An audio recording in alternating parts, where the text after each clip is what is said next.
안녕하세요. 성경 스케치 5번째 시간입니다. 오늘은 국가시대를 살아갔던 예언자들에 대해서 여러분과 함께 보겠습니다.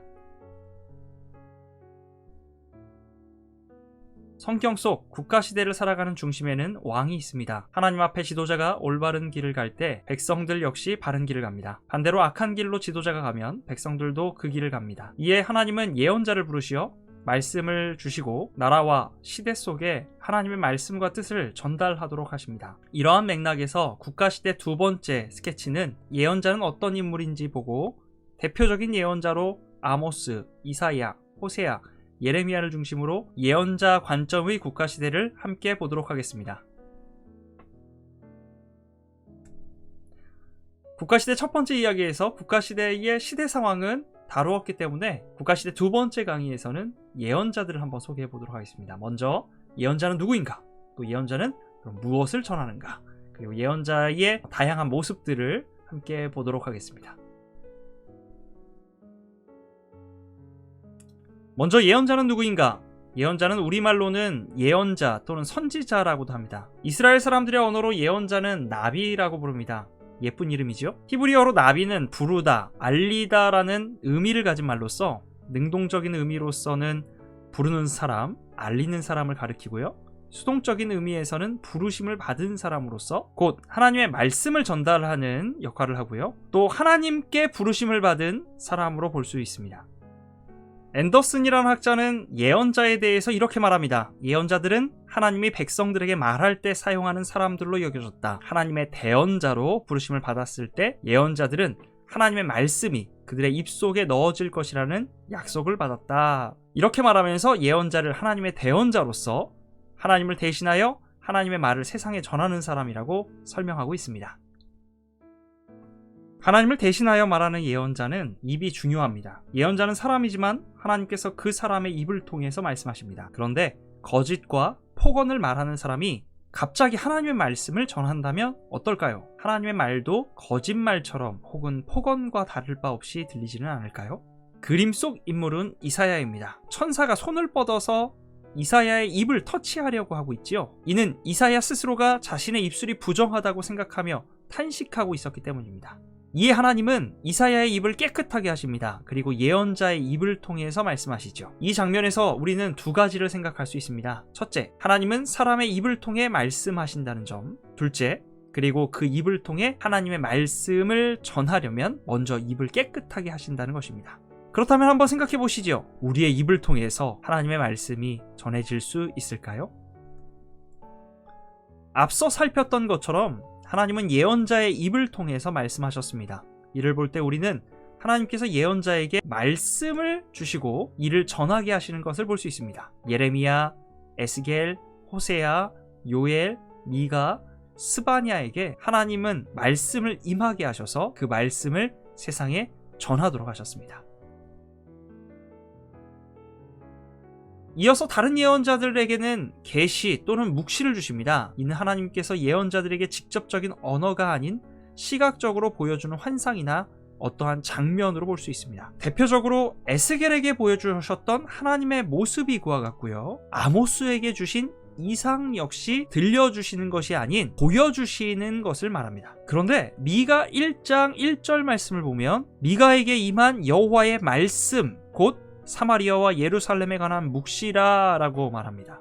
미가에게 임한 여호와의 말씀이 곧 묵시라는 것입니다. 이는 직접적인 언어는 아닐 수 있겠지만 하나님께서는 어떠한 장면을 예언자에게 보여주심으로 말씀을 전하게 하시려는 의도를 볼 수 있습니다. 이를 우리의 삶에 적용해 본다면 하나님의 말씀은 들려지는 것인 동시에 보여지는 것입니다. 이는 하나님의 음성이 우리에게 들려질 때에 청각적인 음성만으로 다가오지 않는다는 것을 보여주고 있습니다. 하나님은 우리에게 환상으로도 그리고 우리가 살아가는 세상의 모습으로도 우리에게 하나님의 말씀을 보여주실 수 있는 분이십니다. 결국 하나님의 말씀과 묵시가 청각적, 시각적 음성을 통해서 세상과 그 속에 사는 백성들에게 전달되어야만 합니다. 이때 바로 전달자가 예언자입니다. 오늘 우리도 하나님의 말씀을 알기 위해 예언자가 필요합니다. 나아가 우리도 그 음성을 듣고 전할 예언자로서의 사명을 가지고 있는 것은 아닌지 생각해 봅니다. 성경 속 예언자는 다양한 역할과 모습을 가지고 등장합니다. 그 가운데 국가시대를 살아가는 지도자들에게 직접적인 정치적 영향을 주었던 예언자는 궁중예언자였습니다. 궁중예언자는 왕궁을 출입하며 직접적으로 왕에게 하나님의 뜻을 전달하는 사람이었습니다. 다윗이 밧세바와 함께 범죄했을 때 하나님은 나단을 보내셔서 다윗을 책망하셨고, 범죄하는 여로보암에 대한 경고를 아히야를 통해 전하셨습니다. 다윗이 인구조사라는 잘못된 정책을 펼쳤을 때 하나님은 예언자 갓을 보내셔서 잘못을 돌이키게 하셨습니다. 다윗의 정책은 스스로의 힘과 능력을 확인하며 자기 업적에 취하는 교만의 길이었기 때문입니다. 한편 아수르로 인해 국가적 위기를 마주했을 때 하나님은 예언자 이사야를 보내시어 히스기야의 마음을 담대하게 하시고 구원 계획을 발표하시기도 합니다. 이처럼 궁중 예언자는 지속적으로 왕궁을 출입하며 하나님의 뜻을 지도자에게 전하는 역할을 수행했습니다.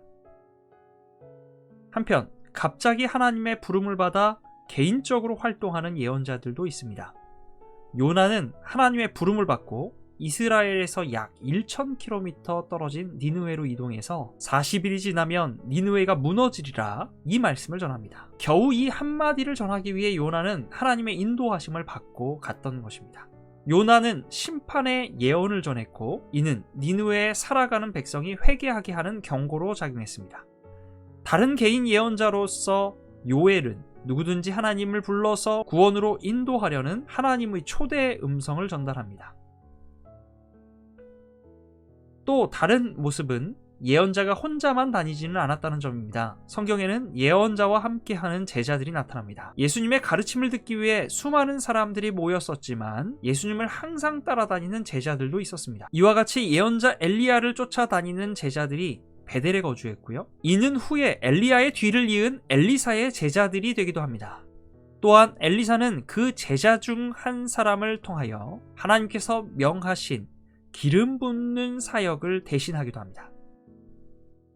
그러나 모두가 하나님의 말씀을 예언했던 것은 아닙니다. 하나님의 말씀인 것처럼 거짓을 말하면서 자기 생각을 말하는 예언자도 있었습니다. 예레미야 28장에는 왕과 백성들 앞에서 멍에를 쥐고 있는 예레미야가 등장합니다. 멍에를 진 자신의 모습처럼 바벨론의 지배를 받을 것이라고 그는 예언합니다. 그런데 이때 하나냐라는 다른 예언자가 나타나서 예레미야가 짊어졌던 멍에를 부수고 사람들 앞에서 하나님의 말씀이라고 전합니다. 하나님께서 2년 안에 나라를 회복시킬 것이라고 전했던 것입니다. 그러나 하나냐의 말은 거짓이었습니다. 자기의 말을 하면서 하나님의 말씀을 전하는 것처럼 말했던 것이죠. 이때 하나님은 예레미야에게 다시 말씀을 주시면서 하나냐를 향한 심판의 말씀을 주십니다. 하나냐가 백성에게 거짓을 믿게 하였다고 하면서 그가 곧 죽을 것이라고 말씀하시지요. 하나님의 말씀대로 2달 후에 하나냐는 죽습니다. 충격적인 부분은 성경에서 하나냐를 예레미야와 같은 선지자, 예언자라고 말하고 있는 것입니다. 이를 볼 때 우리는 2가지 가능성을 생각해 볼 수 있습니다. 하나냐가 본래는 하나님의 말씀을 전하는 사람이었는데 어떠한 위기 상황에서 하나님의 말씀이 아닌 자기의 이야기를 하고 있는 경우와, 또 다른 경우는 처음부터 하나님의 예언자가 아니었는데 직업적으로 예언자의 역할을 감당했던 사람일 수 있다는 것입니다.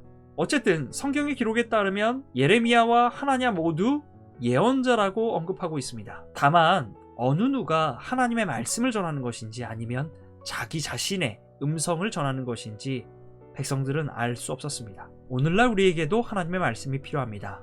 무엇이 하나님의 음성인지, 무엇이 사람의 소리인지 이것들을 분별할 수 있는 예언자들이 필요합니다. 그리고 하나님께서 우리에게 하나님의 음성을 분별할 수 있는 예언자에게 주셨던 지혜를 주시기를 기대합니다.